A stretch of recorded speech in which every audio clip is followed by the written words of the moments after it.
দুনিয়াতে যত অদ্ভুত অদ্ভুত প্রশ্ন সব আপনি মুসা আলাইহিস সালামের মাথা থেকে পাবেন। বিভিন্ন বিষয়ে আল্লাহরে প্রশ্ন করতেন। সাইয়েদনা মুসা আলাইহিস সালাম আল্লাহরে বললেন, আল্লাহ আপনি আমার এমন একটা জিকির শিখাইয়া দেন যে জিকিরটার শব্দ আপনি আর আমি ছাড়া কেউ জানবে না।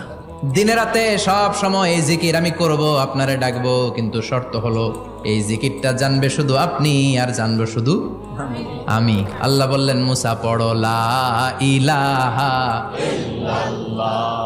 মুসা আলাইহিস সালাম কয়, মাবুদ এটা তো জাতীয় জিকির, সবাই জানে। আমি তো চাইছি এক্সেলেন্ট একটা জিকির, কারো কাছে নাই, শুধু আমি জানবো আর আমি পড়বো। আল্লাহ বললেন, মুসা এই লা ইলাহাকে যদি এক পাল্লায় রেখে দাও, তাম বিশ্ব, 7 আকাশ 7 জমিনটারে তুলে যদি তুমি আরেক পাল্লায় রেখে দাও, লা রাজাহাত কাফাতু লা ইলাহা ইল্লাল্লাহ, মুহূর্তের মধ্যে লা ইলাহার পাল্লা ভারী হয়ে যাবে। ও মুসা, তুমি যতই এক্সক্লুসিভ জিকির চাও, লা ইলাহার চেয়ে দামি জিকির আমার কাছে নাই।